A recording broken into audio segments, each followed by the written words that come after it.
You know, I wasn't always this cynical about insurance companies. I mean, when I was younger, I used to think insurance was just one of those necessary evils. You pay your premium, and in return, you get peace of mind. But then, oh boy, I had my first run-in with how these companies really operate. Let me paint the picture. This was, maybe 20 years ago. I was just starting out working in finance, learning the ropes, right? And I had this buddy, let's call him Dave. Middle-class guy, solid job, wife, 2 kids, mortgage, the works. One day, Dave calls me up, freaking out because he had a minor car accident. And I mean minor like fender bender stuff. He was driving this old car, nothing fancy, but he was terrified of the insurance impact. So I go over to his place and we're sitting at his kitchen table and I say, Dave, calm down. What's the damage? He shows me this letter from his insurance company.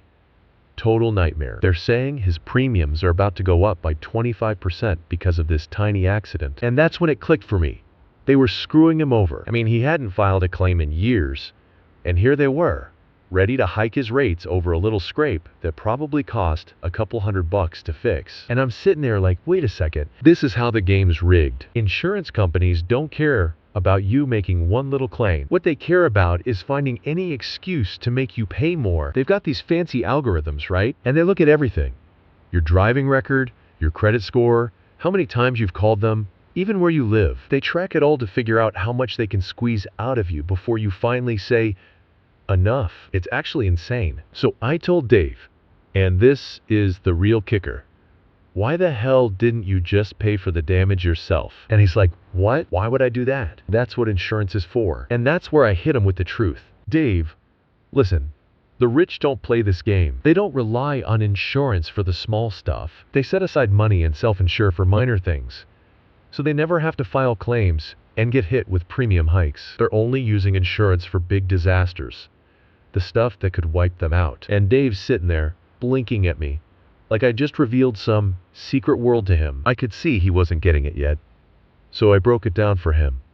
You've been paying these guys every month for what? For peace of mind? But what you're actually doing is handing over your cash every month, and they're hoping you never file a claim. Because if you don't, it's just free money for them. If you file, they'll use it as an excuse to charge you more. Now here's where things get interesting. I started showing him how the wealthy self-insure. This is a real strategy. And it's not about being a millionaire. It's about thinking smart. You only use insurance for the things that can cripple you financially, like a major health issue or a house burning down. Everything else, you build your own fund. This blew Dave's mind. He had no idea that people did this. Let me explain it like this, I said, leaning in, all serious, because I wanted him to get it. You're paying insurance for this old car, right? What if instead you just raised your deductible way up to like $1,000 or more, and then took the difference in the premium you save and set it aside in a high-interest savings account. That way, when something small happens, you use that money instead of filing a claim. You're in control, not the insurance company. And, of course, Dave's skeptical at first, like, but what if I don't save enough before something happens? And I get it. It's scary to think about not having that safety net right there. But here's the thing. It's not a safety net if every time you use it, it leaves you worse off. That's what insurance does. You file one claim, and they punish you for it. The key is to only use it when you really, really need it. So I helped Dave set up his own little insurance fund. And I kid you not, within a few months, he was already seeing the benefits. We raised his auto deductible, canceled some unnecessary riders on his home insurance. Oh yeah, they love to sneak those in. And he started putting that saved money into a liquid account. After 6 months, he had more in that fund than he would have gotten from filing a claim for his stupid fender bender. But here's where the real magic happens. I told Sarah to take that money she saved and dump it right into her self-insurance fund. Remember that fund I talked about with Dave? Same deal. Every time she saves on premiums, she puts that money into a high-yield savings account. So when something small happens, like a fender bender, or, replacing a cracked windshield, she doesn't have to file a claim. She just pulls from her own fund, pays for it out of pocket, and keeps her insurance company out of it. And the best part? No premium hikes, no stress. Now, speaking of credit scores, here's another dirty little trick the industry doesn't talk about. And oh boy, this one pisses me off every time I think about it. They use your credit score to determine how risky you are as a customer. Like, think about that for a second. Your credit score, not your driving record, not your claims history, but whether you pay your credit card bills on time. It's completely legal in most states, and it's a tactic that screws over low to middle income people the most. I had another client, let's call him Jake, who had a decent driving record but had hit a rough patch financially. His credit score had taken a hit, but his actual risk as a driver hadn't changed. Well, wouldn't you know it, his car insurance premium doubled. All because his credit score dropped below a certain threshold. And you know what's crazy? He didn't even know that was why his premiums had jumped. He thought it was because of some new state regulation or something out of his control. So I explained the game to him. Jake, buddy, they're using your credit score to screw you over, but here's what you can do to fight back. First off, you need to dispute everything. If there's anything on your credit report that's even remotely wrong, you challenge it. And I don't mean just big things. Even the tiniest error can drop your score. And that's what they're using against you. I walked him through pulling his free credit report, and we found a couple of old medical debts that were past the statute of limitations, plus a few small collections that he could get removed with a simple dispute. Within 2 months, Jake's credit score had gone up by about 50 points, and when we shopped around for insurance again, the quotes he got were so much lower, it almost didn't seem real, all because his credit score had bumped up. So lesson here, your credit score is a weapon. Use it wisely. Keep it as clean as you can, dispute every little thing, and watch how much it can save you on premiums. Alright, so now you've got a taste of how these companies operate, and how you can start to turn the tables on them. Now we're getting into the real meat of this, which is how you can actually set up your own self-insurance fund and stop handing over cash to these insurance companies for stuff you can handle yourself. This is where the rich have it figured out. They know that they don't need to pay for every little thing because they've got the liquidity to cover it when it happens. And I'm going to show you how you can do the same thing, even if you're working with, let's say, a low to middle income budget. This is 100% doable. Trust me. Let me start with a story. This is a true case from a few years ago. I had this couple, Maria and Tony, both working solid jobs, but always feeling like they were barely keeping up with expenses, especially with all the insurance payments. They had car insurance, home insurance, health insurance, and life insurance, and it was eating into their monthly budget in a big way. They were paying for comprehensive coverage on everything, and surprise, surprise, they never seemed to file any claims. So I sat down with them and said, look, you're overpaying for coverage you don't even need. Let's scale this back and set up something smarter. So here's the first thing we did, and this is exactly what you can do too. We went through each of their insurance policies and raised their deductibles as high as they could handle. Now, most people freak out when I say this. They're like, but what if something happens? And I get it. Having a high deductible seems scary because it means you have to pay more out of pocket if something goes wrong. But here's the deal. Raising your deductible saves you a ton on your monthly premiums. And that's money you can start putting into your own self-insurance fund. For example, Tony's car was like 7 years old, so I said, why are you paying for collision and comprehensive coverage on this thing? It's barely worth $6,000 at this point. We dropped that coverage and we raised the deductible on his liability insurance to $1,000. Right there, boom. He saved $600 a year. That's $50 a month that was just sitting in the insurance company's pocket, and now it was going into his own fund. I had them do the same with their homeowner's insurance. They were paying for all these extra riders, flood coverage, earthquake coverage, even though they didn't live anywhere near a flood zone or a fault line. We stripped all that down to the essentials: fire, theft, and basic liability. Then we cranked their deductible up to $2,500. Suddenly, they were saving another $400 a year. And here's the kicker.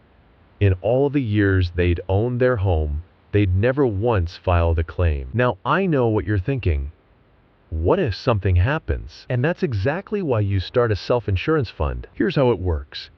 Every dollar you save from lowering your premiums goes directly into this fund. And, let me be clear here. It doesn't need to be some complicated thing. A simple high-yield savings account will do the trick. The key is that the money stays liquid. You can access it quickly when you need it. We're not talking about locking this away in investments. This is your buffer, your safety net. With Maria and Tony, we set a goal to build up at least $5,000 in their self-insurance fund over time. They started with about $1,000, which wasn't much, but it was enough to cover smaller things, like a minor car repair or a broken appliance, without having to file a claim. And every month, the money they saved from their reduced insurance premiums went straight into that fund. After a year, they had over $3,500 stashed away, and they hadn't had to file a single claim for anything. And you know what happened? Their sense of security went up, not down. They weren't relying on an insurance company to swoop in and save them anymore. They were saving themselves. They had control. When their washing machine broke down one day, they just pulled from the fund, got it fixed, and kept moving. No claims, no premium hikes, no stress. So let me break it down for you in steps. If you want to start self-insuring like Maria and Tony, and like the rich folks who've been doing this for decades, here's what you do. Step 1. Raise your deductibles. Take a deep breath and raise those deductibles. I'm talking auto, home, whatever you've got. The goal here is to stop using insurance for minor things that you can cover yourself. Insurance is for the big stuff, the things that could wipe you out financially. Everything else, you handle it yourself. Step 2. Strip down your coverage. Go through your policies with a fine-tooth comb. Get rid of anything you don't absolutely need. If you're paying for collision coverage on an old car that's not worth much, ditch it. If you've got homeowners insurance riders for things that don't apply to you, like flood or earthquake coverage when you don't live in a risk zone, cancel those. The idea is to pay for only what's necessary. Step 3. Set up a self-insurance fund. Take the money you're saving from lower premiums and put it into a separate liquid account. A high-yield savings account works fine. The goal is to build up enough to cover your new higher deductible first, then keep adding to it until you've got at least $5,000 and eventually more. This is your money for when something small happens, like a car repair or a home fix-up. You don't file a claim, you just use your fund. Step 4. Build it over time. This isn't going to happen overnight, but here's the beauty of it. Every month you save a little more. And the longer you go without filing claims, the more money you keep in your pocket. Eventually, you'll get to a point where you can cover any small expense without blinking, and you're only using insurance for the really big things. Now, you might be wondering, what happens if I have a huge expense before my fund is built up? Well, that's why you don't cancel insurance altogether. You've still got coverage for the major stuff. And if something catastrophic happens before your fund is big enough, you're still protected. But for everything else, you're in control. And once that fund grows, you can start raising your deductibles even higher, saving more on premiums, and putting even more into your self-insurance pool. It's a beautiful cycle once it gets going. So that's how Maria and Tony went from overpaying for insurance to taking control of their own financial future. And that's how you can do it too. Since now that you've already gotten the foundation for building your own self-insurance fund, we're going to step things up a notch. This part? Oh, this is where we get into the nitty-gritty of how insurance companies use every little trick in the book to keep you paying, and how you can flip those tricks back on them. It's not enough to just set up your fund. You need to know how to navigate their dirty little tactics, so you can keep saving more and more, year after year. Let me start by telling you about this client I had, Mark. Mark was smart, right? Good guy, worked hard, and he was doing everything by the book, or at least he thought he was. But still, every year, like clockwork, his premiums went up. Car insurance, homeowners, health, you name it. He wasn't filing claims. His credit was decent. And yet, there it was, every damn year. Higher premiums. So Mark comes to me, frustrated as hell, and he said, "What gives? I'm doing everything right. Why do they keep charging me more?" And I laughed. Not because I thought it was funny, because, trust me, I get it, but because this is exactly what these companies bank on. They count on people like Mark, who don't rock the boat, who just pay the premium increases without question. So I told him, Mark, they've got you locked into their price optimization model, and they know you're not leaving. And, of course, he looks at me like I'm speaking a different language, right? So I break it down for him. You see, insurance companies run all these data models behind the scenes. They're constantly analyzing your behavior, how often you shop for quotes, how long you've been with them, whether you file claims or not, even how often you call customer service. And they use all that info to figure out how much they can raise your rates before you'll actually leave. It's called price optimization, and it's pure, unadulterated profit maximizing. So I said, Mark, the reason your premiums keep going up is because they've tagged you as a loyal customer who doesn't shop around. They know you're not paying attention, so they're inching your rates up every year, hoping you'll just keep paying without realizing it. Well, this pissed him off even more, but in a good way. He was ready to do something about it. So here's what we did, and I'm telling you, this is exactly what you should do too, like right after you finish reading this. Step 1. Start shopping around every year. First things first, you've got to start shopping around for insurance quotes every single year. I don't care if you love your insurance company or you think they're giving you the best deal. Trust me, they're not. So I had Mark go online and get quotes from 3 other insurers. This is crucial because insurance companies know when you're not shopping around. Their algorithms pick up on that, and the longer you stay loyal, the more they assume they can push your rates higher. Even if you don't plan on switching, just getting quotes signals to them that you're paying attention, and that makes them nervous. Step 2. Use those quotes as leverage. So Mark gets his quotes, right? And wouldn't you know it, 2 of the 3 were cheaper than what he was paying. I said, perfect. Now, call your current insurance company and tell them you're leaving, unless they can match or beat these other quotes. Now, here's the thing. Insurance companies hate losing customers. They spend way more money trying to get new customers than they do keeping existing ones. So when you threaten to leave, they scramble to keep you. Mark calls them up, and, no surprise, they try to play nice at first, saying, oh, we value your loyalty, and offering a small discount. But I had prepped him for this. I said, don't take the first offer. Push them harder. Say you've been a loyal customer for years, but these other quotes are just too good to pass up. Well, after about 20 minutes on the phone, no joke, they ended up dropping his premium by 20%, just like that. And Mark, he was thrilled, but I wasn't done. I told him, okay, now take that savings and dump it straight into your self-insurance fund. That's how you win. Step 3. Rinse and repeat every year. Now, this is key. You can't just do this once and forget about it. Insurance companies will try to sneak those increases back in the next time your policy renews. So you've got to be ready to shop around and negotiate every year. It's a pain, sure, but if it saves you 20% on your premiums every time, totally worth it. Now here's where I hit Mark with another insider tip. And this one's juicy. Did you know that insurance companies profile you based on your credit score? Oh yeah, it's true. It's legal in most states for them to use your credit score to determine your premiums, even though your credit score has nothing to do with your driving ability or the likelihood of you needing to file a claim. It's absurd. But that's how the system works. Step 4. Keep your credit score in check. So if your credit score drops, even by just a few points, they'll raise your premiums. No warning, no explanation, just higher rates. I had another client, let's call her Lisa, who was hit hard by this. Her credit score took a dip because of some old medical bills that went to collections. Suddenly, her auto insurance premium shot up by nearly 30%. She had no idea why. She hadn't filed any claims, hadn't had any accidents, but bam, there it was. So I sat her down and explained, Lisa, they're using your credit score against you, but here's what you can do to fight back. First, we pulled her credit report.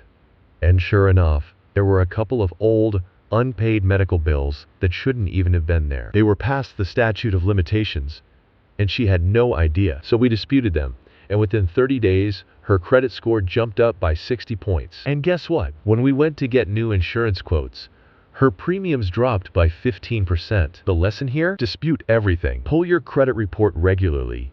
And if you see any errors, whether it's a small collections account or an old debt that's no longer valid, get it removed. Even a slight boost in your credit score can save you hundreds of dollars a year on insurance. And once you've cleaned it up, keep it clean. Pay down credit card balances, don't miss any payments, and watch how much lower your quotes come in next time you shop around. Okay, now you've got the groundwork. Raise your deductibles, strip down your coverage, shop around every year, and keep that credit score in check. These are the foundational moves that'll save you real money.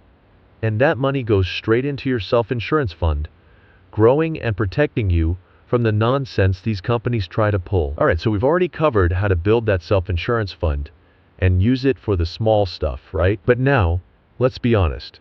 Sometimes you're going to have to file a claim. Something big happens, like a car wreck, a major home repair, or a medical emergency, and you can't just cover it out of pocket. That's what insurance is really for. But here's the problem. Insurance companies, they'll do everything they can to avoid paying you what you deserve. They've got entire teams whose job is to deny claims, or at least to minimize the payout. So what do you do when you're up against the machine? Well, let me tell you how to fight back. This takes me back to a case I worked on a few years ago. My client, let's call him Joe, had a tree fall on his house during a storm. Big damage. Roof caved in, water leaked everywhere. It was a mess. So Joe does what anyone would do. He files a homeowner's insurance claim, expecting they'll take care of it. Well, you can probably guess where this is going. After weeks of back and forth with the insurance company, they come back with a ridiculously low offer. And I'm talking low, like half of what it would cost to fix everything. So Joe calls me up, frustrated beyond belief, and says, "Why the hell am I paying for insurance if they're not going to pay when I need them?" And here's the thing, I've seen this over and over again. Insurance companies love to make lowball offers because they know a lot of people, especially those who are stressed and just want to move on, will take it. They'll go, "Well, it's better than nothing," and accept the check. But here's where Joe was smart. He knew he had options. I walked him through exactly how to handle the claims process, and within a few weeks, he had a full payout. Let me show you what I told him to do. And trust me, this is going to save you a ton of headaches if you ever find yourself in a similar situation. Step 1. Document everything. From the second something goes wrong, you need to become a documentation machine. I told Joe to take pictures of the damage from every angle, keep all the receipts for any temporary repairs, and even get written estimates from a couple of contractors. Why? Because the insurance company is going to try to lowball you based on their own adjuster's estimate. But if you've got your own evidence, solid, undeniable proof of the damage, they can't just blow you off. Insurance adjusters are trained to find ways to save the company money. So, when their guy came out to Joe's place and tried to say the damage wasn't as bad as it looked, Joe had all his photos, the contractor estimates, and even video evidence. He handed over everything and said, "Here's what it's actually going to cost to fix this." You've got to be relentless with this part. The more evidence you have, the harder it is for them to deny your claim. Step 2. Don't accept the first offer. This is where most people get screwed. The insurance company will almost always come in with a low initial offer. It's like they're testing the waters to see how desperate you are. They figure, if you're overwhelmed and just want to move on, you'll take it. Joe's first offer? It was a joke. I told him, don't even think about cashing that check. Instead, we went back to them and said, "Here's what I have in documented proof, and here's what it's actually going to cost to fix the house." You've got to know your worth in these situations. I told Joe to push hard, and after a couple of rounds of negotiation, they came back with an offer that was almost double the original. Still not perfect, but a hell of a lot better than what they tried to pull the first time. And you can do this too. Always negotiate. Insurance companies expect it. And if you don't push back, you're leaving money on the table. Step 3. Get a public adjuster or lawyer if needed. Now, sometimes you'll hit a wall. You've done all the documenting. You've negotiated, and they're still jerking you around. That's when you bring in the big guns. And I know, you're thinking, ugh, a lawyer? That sounds expensive. But here's the thing. There are public adjusters and insurance lawyers who specialize in going to bat for you in these cases. I had Joe bring in a public adjuster, and they took over the case. These guys know the insurance game better than anyone, and they're not afraid to play hardball. What's great about public adjusters is that they usually work on a contingency fee, meaning they only get paid if they win you more money, so you're not paying up front. And guess what? After the public adjuster stepped in, Joe got the full payout he was entitled to, plus some extra for the stress and delays the insurance company caused him. I had another client, Lisa, who had a similar experience with a car insurance claim after an accident. Her insurance company lowballed her on the repair costs, and they even tried to deny coverage for part of the damage, saying it wasn't related to the accident. Can you believe that? So I told her, look, don't let them walk all over you. We got a lawyer involved, and suddenly, the tone of the insurance company changed. They know when they're up against someone who understands their tactics, and they back down real quick. Step 4. Be annoying in the right way. Now, this one is key, and it might sound funny, but it works. You've got to be politely annoying. Stay on top of your claim, call regularly for updates, keep asking for supervisors when things aren't moving fast enough. Insurance companies count on people getting up out of frustration or exhaustion, but the more persistent you are, the faster things will move. I told Joe to call his insurance company every couple of days, check on the status, and make sure they knew he wasn't going anywhere until he got what he deserved. They finally gave in because they didn't want to deal with the hassle. So, those are the basics of handling claims when the big stuff hits. The key here is knowing that you have power in this process. Insurance companies want you to think they're the ones in control, but if you're prepared and you push back, they're the ones who cave. In Joe's case, he ended up getting the full amount to repair his house, and that made a massive difference. If he'd accepted their first offer, he would have been stuck paying out of pocket for repairs. But by documenting everything, negotiating, and staying persistent, he won. And trust me, you can do the same. Alrighty, now, I'm going to dive even deeper into some of the legal but unethical tricks insurance companies pull, and how you can exploit them to your advantage. Once you know how these legal but unethical insurance loopholes work, you can use them right back at them. This is where things get fun and maybe a little dirty. But hey, if they're playing this game, you've got to know how to defend yourself, right? Let me kick this off with a story about a client I worked with a few years ago. Let's call him Rob. Rob was a smart guy, middle income, pretty responsible with his money. But man, he had no idea how badly the system was screwing him. We were sitting down going through his insurance policies, car, home, health, and I saw the same pattern I've seen over and over again. He was paying for way too much insurance. And when I say too much, I don't just mean he had coverage for things he didn't need. He was literally being overcharged based on hidden factors that had nothing to do with his risk profile. So I asked him, Rob, how's your credit score? And he kind of shrugged, said it was okay, not great, but didn't think it had anything to do with his insurance premiums. And that's when I dropped the bomb on him. Dude, your insurance company is using your credit score to jack up your rates. His eyes widened. What? Why the hell would they do that? Here's the thing, and this is totally legal in most states, by the way. Insurance companies use your credit score as a proxy for how risky they think you are. Now, let me tell you why this is complete BS. Your credit score doesn't tell them whether you're a good driver, or whether your house is at risk of burning down, or whether you're going to get into a car accident. It just tells them how good you are at managing debt. But they use it anyway because, statistically, people with lower credit scores tend to file more claims. They don't care if your driving record is spotless. They care about your credit habits. Yeah, it's insane, but it's true. Rob was furious. He had no idea this was happening. But here's the best part.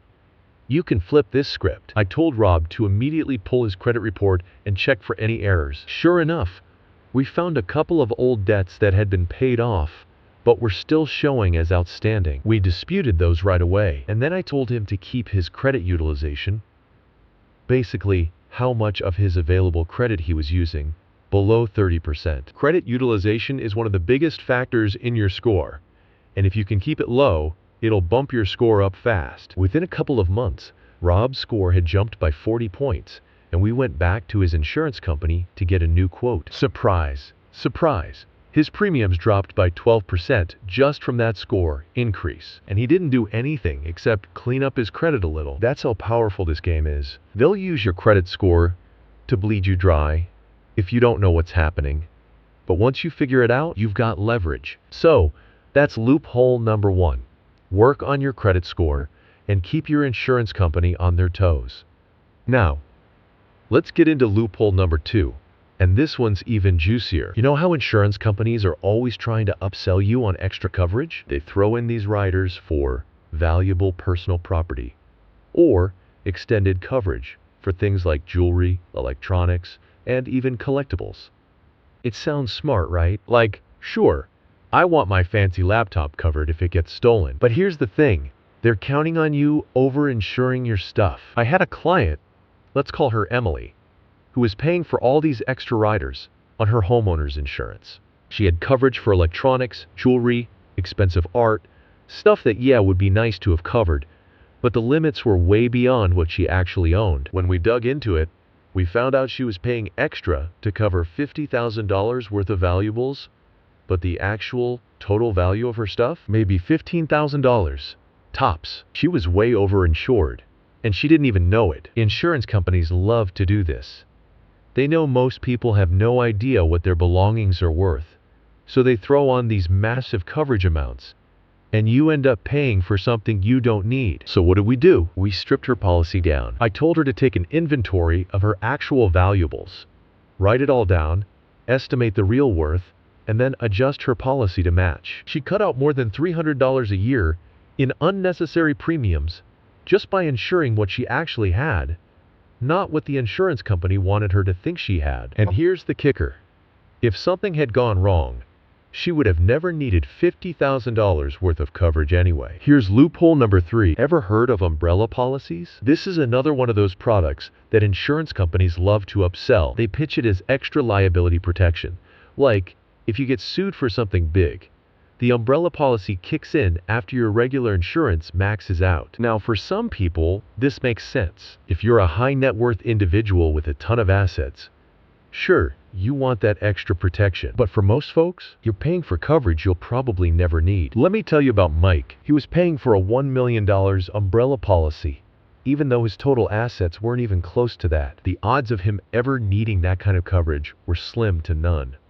But the insurance company had convinced him it was essential. I mean, who wouldn't want more protection, right? But when we ran the numbers, it turned out he was overpaying by $400 a year for something he didn't actually need. So I told him to cancel the umbrella policy and focus on maximizing his liability coverage under his homeowners and auto policies. We bumped up his limits there, which was cheaper, and he saved the rest. The trick with these umbrella policies is that they're sold on fear. Insurance companies scare you into thinking you're one lawsuit away from losing everything. But the reality is, for most low to middle income people, the chances of needing that level of coverage are tiny. If you don't have millions in assets, you don't need a $1 million umbrella policy, period. Now, let's talk loophole number 4. And this one is a bit more controversial. LLCs and trusts. This is the stuff the ultra-wealthy use to protect their assets. But I've seen regular people, smart folks who know how to work the system, use it too. The idea here is that you create an LLC, limited liability company, or set up a trust to hold your assets. So if something bad happens, like you get sued, your personal assets are protected. The lawsuit can only go after what the LLC owns, not what you own personally. Now, I know what you're thinking. Isn't this overkill for someone with a normal income? Not necessarily. I had a client who owned a couple of rental properties, and I told him to set up an LLC to hold those properties. Why? Because if one of his tenants slipped and fell, or God forbid, some other liability issue came up, the lawsuit would go after the LLC, not his personal bank account or his home. This isn't just for billionaires.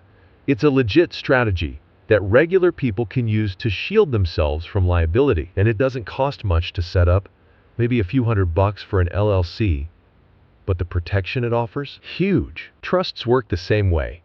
but they're a little more complex. If you've got kids or significant assets you want to protect, setting up a trust can be a smart move. It keeps your assets out of reach from lawsuits and even creditors in some cases. Now, I'm not saying everyone needs a trust or an LLC, but if you've got rental properties, a small business, or significant assets, it's something worth considering. This is how the wealthy play the game, and there's no reason you can't use the same strategies, even on a smaller scale. Alright, now you've got 4 big loopholes to work with. Clean up your credit score. Only insure what you actually need. Avoid unnecessary umbrella policies. And consider using an LLC or trust if you've got assets to protect. These are the kinds of moves that can save you thousands over time, and more importantly, keep you from getting taken for a ride by the insurance industry. Alright, now we're going to go even deeper into the real cost-cutting tactics that most people miss and don't even know exist, like how to stack discounts, take advantage of lesser-known programs, and really start building that self-insurance fund to the point where you don't have to rely on these companies for anything but the catastrophic stuff. And when I earlier say stacking discounts, I mean squeezing every last drop of savings out of your insurance policy. This is where you take control, because the insurance companies are certainly not going to tell you about these options. If you know how to combine discounts and take advantage of these hidden programs, you're going to save big time. And every dollar saved, you guessed it, it goes right into that self-insurance fund. Let me start by telling you about a client I had, Sarah. Smart lady. She was on top of her finances, but she came to me because she couldn't figure out why her insurance costs were still so high, even though she hadn't filed a claim in years. So we went through her policies, auto, home, health, and I saw an opportunity to save her thousands by the time we were done. She didn't even realize how many discounts she was eligible for, and trust me, that's by design. Insurance companies won't tell you. But there are ways to layer these discounts and programs to drive your premiums down without sacrificing coverage. Step 1. The bundling trick. This one's probably the most well-known discount, but it's amazing how many people still don't take advantage of it. It's called bundling. When you get more than one type of insurance, like home and auto, from the same company, they offer you a discount. It sounds obvious, but here's the twist. You need to shop the bundle every year, not just when you first sign up. I had Sarah call her insurance company and ask for a quote on bundling her home and auto, and wouldn't you know it, they offered her 10% off right away. But here's the fun part. When she shopped that bundle around to 2 other insurers, she found one that gave her 15% off, and they were actually offering better coverage for her home. That's where the stacking comes in. You get the initial discount from bundling, and then you shop around to stack that discount on top of a better base rate. She saved almost $600 a year from just that one move, and I told her, don't just stop there. Keep stacking. Step 2. Good driver and usage-based discounts. Here's another one that insurance companies like to keep under wraps. Usage-based insurance. This is where they track your driving habits using a device or app. Yeah, it's a little creepy, I'll admit. But if you're a good driver, like no hard braking, speeding, or swerving, they'll reward you with significant discounts. Sarah didn't even know this was an option, but I explained how it works. She signed up for a usage-based program, and after a few months of tracking, they offered her an additional 20% off her auto insurance because she was such a cautious driver. Now I get it. No one likes the idea of their insurance company monitoring their driving habits, but if you're a careful driver, this is a goldmine. The savings are real, and they add up quickly. And then, don't forget the good driver discounts. A lot of insurance companies will automatically offer this after a certain number of years without an accident or ticket.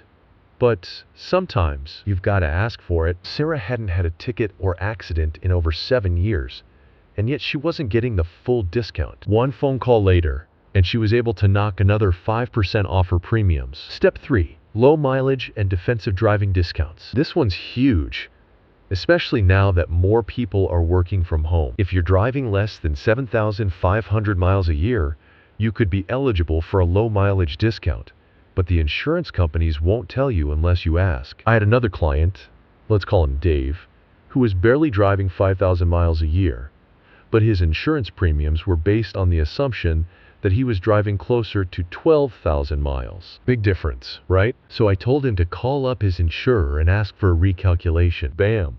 $400 off his auto policy. And if you haven't taken a defensive driving course, that's another easy discount. Insurance companies love this because they think it lowers your risk of an accident. Which, let's be honest, it probably does. I had Sarah take an online defensive driving course.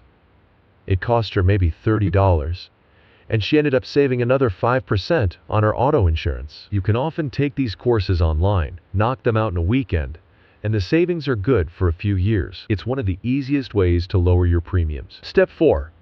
Multi-policy and affinity group discounts. Here's another sneaky way to stack savings. If you've got multiple policies, auto, home, life, you can often get a multi-policy discount that goes beyond just bundling. Sarah was able to get a discount for having her home, auto, and even a small renter's insurance policy for a vacation rental under the same company. That added another 5% off across the board. And let me tell you about affinity group discounts. Most people don't even know these exist. A lot of insurance companies offer discounts if you're part of certain organizations, alumni associations, or even through your employer. I had Sarah dig through her alumni benefits, and guess what? Her insurance company offered a 10% discount just for being a member of her college alumni group. Didn't cost her anything extra, just a simple phone call to activate it. Now, let's pivot to hidden programs that insurance companies rarely advertise, but can save you big bucks. Have you ever heard of deductible rewards? No? I'm not surprised, because they don't talk about this much. Some insurers offer this little program where, for every year you don't file a claim, they'll knock $100 off your deductible. I had another client, let's call her Jane, who had been with the same insurer for years and had never filed a claim. When I mentioned this program to her, she called them up and asked about it. Turns out, she had $300 worth of deductible rewards she didn't even know about. She applied it to her policy, and boom, her deductible went down, which meant she could safely raise her premiums and save more monthly without worrying about a huge out-of-pocket cost. Then there's the Vanishing Deductible program, which works similarly. The longer you go without filing a claim, the lower your deductible becomes. If you're sitting on this kind of reward and don't know it, you're leaving money on the table. Step 5.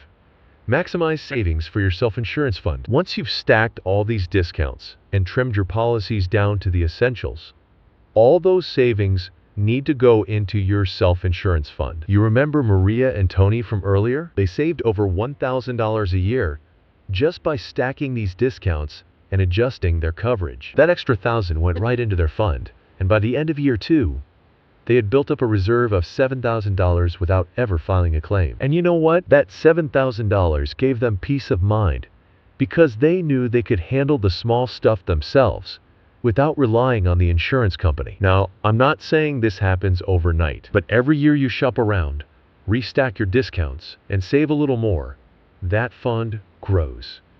And once it gets to a point where you can cover most unexpected expenses, you're in a position of power. You don't need the insurance company for every little thing. And that's how you win the game. By now, you've got a solid grip on the tricks insurance companies pull, how to cut down on premiums, stack discounts, and build that self-insurance fund. But like anything else in finance, success comes from having a long-term plan. This isn't a one-time thing. It's about setting yourself up so you're always ahead, year after year, no matter what the insurance companies throw your way. Let me tell you about Carlos, another client of mine who followed this strategy to a T. When we first met, he was, let's say, drowning in premiums, car, home, life, and even an old health policy that he didn't even need anymore. He was paying for everything, and like most people, he thought it was just part of being responsible. But the problem was, he was one unexpected expense away from being in real financial trouble. So we did everything I've already walked you through. Raising deductibles, stripping out unnecessary coverage, stacking discounts. Within the first year, he had freed up $1,500 in savings, which went right into his self-insurance fund. But the real magic happened in year 2. Carlos didn't stop. He kept shopping around, stacking those discounts, and growing his fund until it was almost $10,000. Now, here's where it gets interesting. With that $10,000 sitting in his self-insurance fund, Carlos didn't need to worry about little emergencies anymore. His car broke down? He paid for the repairs out of his fund. He had a minor issue with his home's plumbing? No claim needed. And by the end of year 3, his fund had grown to $15,000. At that point, we raised his deductibles even higher because now he could handle almost anything on his own, which meant his premiums went down even more. Here's the long-term game plan I gave Carlos. And it's the same one I'm laying out for you. Follow this and you'll keep winning year after year. Step 1. Reassess your insurance annually. I know. This sounds tedious, but trust me, this is how you stay ahead of the insurance companies. Every year, you need to reassess your coverage. This means shopping around, getting fresh quotes, and making sure you're still getting the best deal. Insurance companies are sneaky. They'll slowly creep your rates up over time if you're not paying attention. Remember, they're running those price optimization models, trying to figure out how much they can squeeze out of you before you notice. Don't let them. Every year, shop your policies, auto, home, health, whatever, and use those new quotes to renegotiate with your current insurer, or switch if it makes sense. Carlos did this every single year, and each time, he shaved off a little more from his premiums. It adds up. Trust me, even a 5% drop year over year compounds into real savings over time. Step 2. Adjust your deductibles as your fund grows. The whole point of building a self-insurance fund is that, over time, you rely less and less on the insurance company for the small stuff. So, as your fund grows, $5,000, $10,000 or more, you can afford to raise your deductibles even higher. The higher your deductible, the lower your premiums. It's that simple. When Carlos hit $15,000 in his fund, we bumped his auto and homeowners deductibles up to $5,000.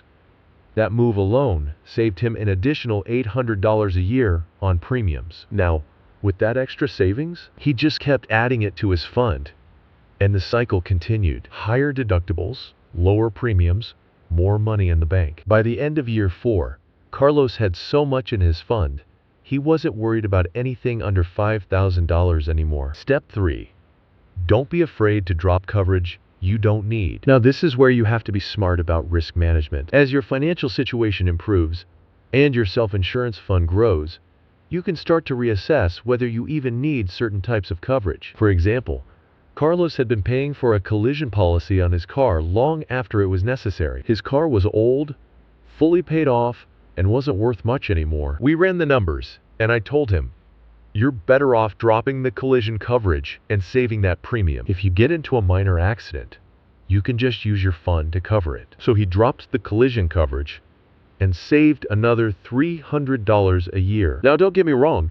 I'm not saying you should drop coverage for everything. You still need protection against catastrophic losses, like major accidents or home disasters. But as you build your financial cushion, you can start trimming the fat and keeping more of that premium money for yourself. Step 4.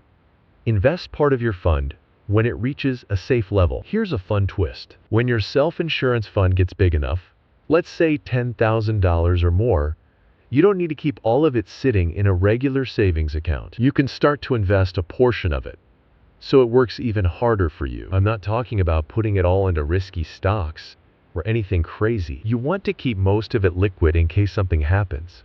But you can take a portion, maybe $2,000 or $3,000, and put it in something like a low-risk bond fund or even a high-yield investment account. That way, you're not just sitting on idle cash, you're growing it. Carlos started doing this with about $3,000 of his fund, and he was able to earn an extra 3 to 4% on that money every year, which added even more to his fund over time. Step 5.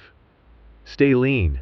Stay disciplined. Now, this last step is key. The more successful you become at building your self-insurance fund, the easier it is to get comfortable and start spending the savings elsewhere. But if you want to keep winning, you've got to stay disciplined. Keep saving those premium reductions, keep putting them into your fund, and stay lean on your insurance coverage. The moment you stop paying attention, the insurance companies will try to creep back in and take advantage of you again. Carlos was a master at this by year 5. He'd built up almost $20,000 in his self-insurance fund, and he was handling nearly all of life's minor curveballs out of his own pocket. The best part? He was saving close to $2,000 a year on insurance premiums because he was carrying higher deductibles and only paying for the coverage he actually needed. By the end of it, he wasn't just surviving, he was thriving. Insurance companies had no power over him anymore. That's the goal. So here's the bottom line. The insurance industry is set up to keep you paying forever. They thrive on your fear of the unknown